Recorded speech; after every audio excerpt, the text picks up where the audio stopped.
कहते हैं ना, मुसीबत जब आती है तो हर तरफ से आती है और इजराइल के लिए कुछ ऐसा ही हो रहा है। कई देशों से धमकियां आ रही हैं, उसके शहरों को खाली कराया जा रहा है, ईरान उस पर हमले की तैयारी कर रहा है और अब इजराइल एक नए मुसीबत में पड़ गया है। नमस्कार, मैं ब्यूटी गिरी और आप देख रहे हैं नेशनल दस्तक।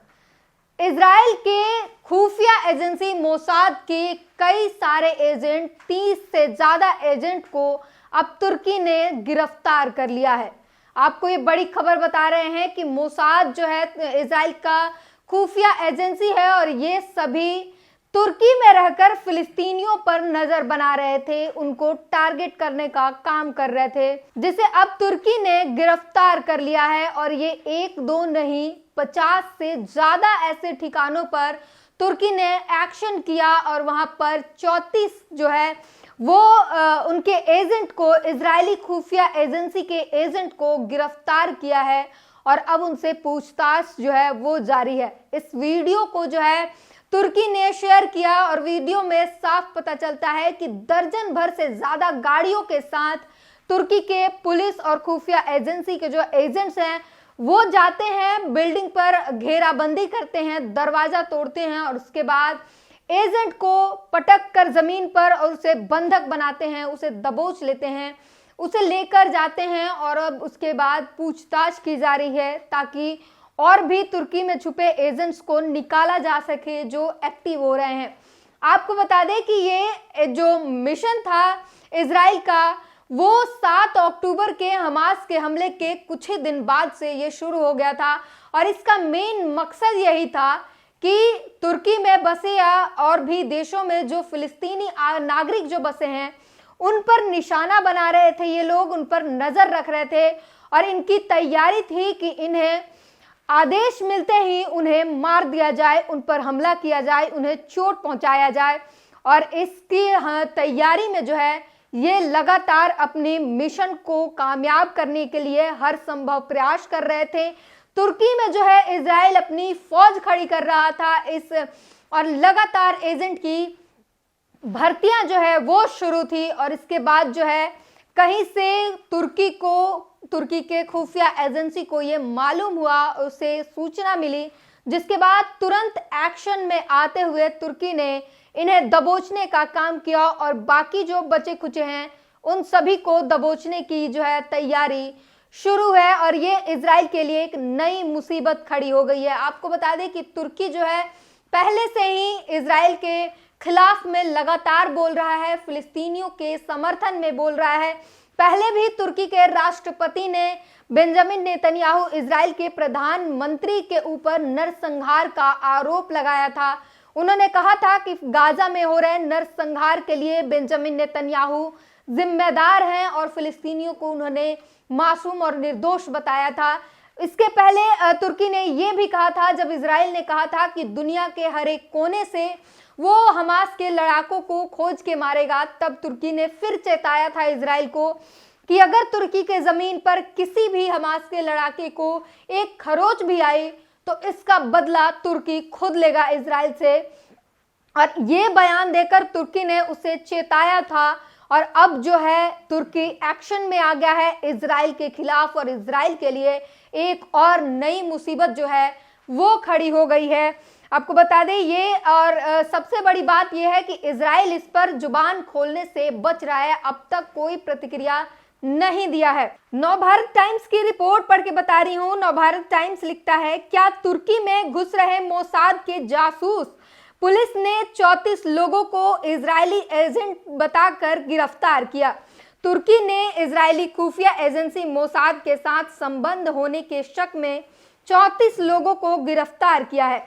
तुर्की का दावा है कि ये लोग मोसाद के लिए काम करते थे।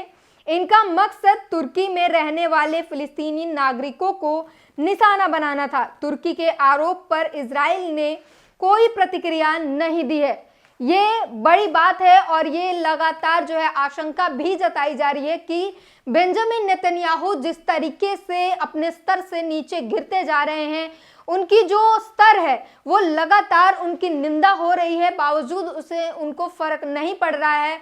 लगातार ये आशंका भी उठने लगी है कि क्या उन मोसाद के जो एजेंट को पकड़ा गया है, इजरायली बताकर जिन्हें पकड़ा गया है, क्या बेंजामिन नेतन्याहू उसे मानने से इनकार कर देंगे या क्या वो मानेंगे कि हाँ ये इजरायली के खुफिया एजेंसी के लिए काम करते हैं, खुफिया एजेंट हैं जो वहां पर आम नागरिक, जो फिलिस्तीन के मासूम नागरिक हैं, उन पर निशाना बनाने का जो है प्लान कर रहे थे, उनको टारगेट पर लेकर ये अपना मिशन जो है वो चला रहे थे। ये बड़ी बात है। और वहीं आपको बता दें, अगर नीयत की बात करें तो नीयत साफ पता चल रहा है कि किस तरीके से हमास के आड़ में आम फिलिस्तीनियों को ना सिर्फ गाजा में बल्कि दुनिया भर में ये इजराइल उन्हें निशाना बना रहा है और निशाना बनाकर उन्हें मारने की कोशिश कर रहा है। लेकिन तुर्की में ये जो है फेल हो चुका है और ये तुर्की ने इसके इजराइल के लिए उल्टी गिनती जो है वो शुरू कर दी है, क्योंकि अब जो है इजराइल लगातार फंसता जा रहा है। पहले इंटरनेशनल कोर्ट में उसकी पेशी, इंटरनेशनल के कोर्ट में उसके खिलाफ नरसंहार का केस होना, पेशी की जो है आने वाले समय में पेशी होगी और अब जो है उनकी खुफिया एजेंट्स गिरफ्तार होने और उन पर ये आरोप लगना कि आम फिलिस्तीनी जो नागरिक वहां पर रह रहे हैं तुर्की में, उन पर निशाना बनाना, ये बहुत ही घिनौना आरोप है और इसमें इजराइल जो है वो बुरी तरीके से फंस सकता है।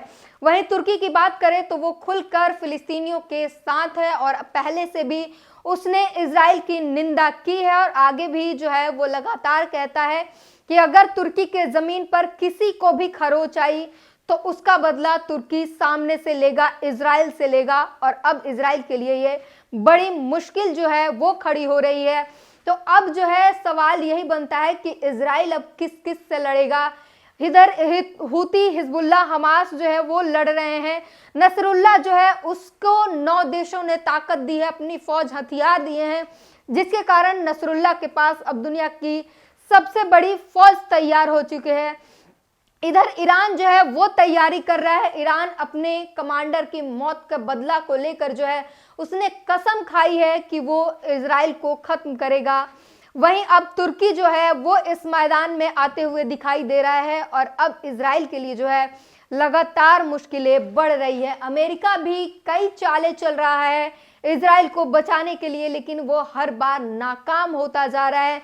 वहीं इजराइल की खुफिया एजेंसी की बात करें तो ये अपने धरातल पर तो कमजोर है ही, दूसरे धरातल पर इनकी जो मंसूबे थे उस पर इनकी पानी फेर दिया है तुर्की ने और अब ये बड़ी मुसीबत में जो है वो घिर गए हैं। और आम फिलिस्तीनियों को, आम नागरिकों को जिस तरीके से ये टारगेट कर रहे हैं, इसको लेकर जो है हर कोई निंदा कर रहा है। पूरी दुनिया भर में नेतन्याहू की थू थू हो रही है और ये सवाल बनता है कि जब आप कह रहे हैं कि हमें हमास से सिर्फ मतलब है, तो फिर विदेशों में रह रहे हैं नागरिकों को टारगेट क्यों किया जा रहा है? आखिर ये क्या कुछ खिचड़ी पक रही है? ये एक बड़ा ये मिशन को जो है जिस तरीके से चलाया जा रहा था, ये बहुत ही निंदनीय हरकत है और इसको लेकर इजराइल बहुत बुरा फंसने वाला है। वहीं इजराइल की जो डर है वो भी जाहिर हो रही है।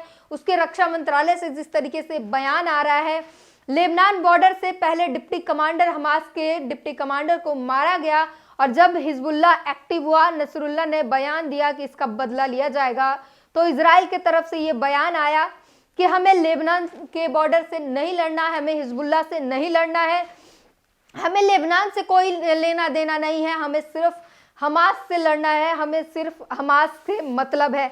तो इससे साफ जाहिर होता है कि इजराइल डरा हुआ है। वहीं इजराइल के रक्षा मंत्री ने एक और बयान दिया था कि गाजा पट्टी में उन्हें बेहद क्रूर और शातिर लड़ाकों से लड़ाई लड़नी पड़ रही है और जिसमें आईडीएफ के जो जवान हैं, जो इजरायली सैनिक है, वो लगातार पछाड़े जा रहे हैं और हमास जो है उन्हें धूल चटा रहा है और अब इजराइल की लगातार मुश्किलें बढ़ती जा रही हैं। इस पूरी बातचीत पर अपनी प्रतिक्रिया जरूर दीजिए। नेशनल दस्तक की आपसे गुजारिश है कि अगर इसको बचाना चाहते हैं तो नेशनल दस्तक को सब्सक्राइब करने के लिए रेड कलर के सब्सक्राइब बटन को दबाएं, फिर बेल आइकन की घंटी दबाएं। नेशनल दस्तक को बचाने के लिए बहुत जरूरी है कि हर खबर को शेयर करें, लाइक करें, कमेंट जरूर करें।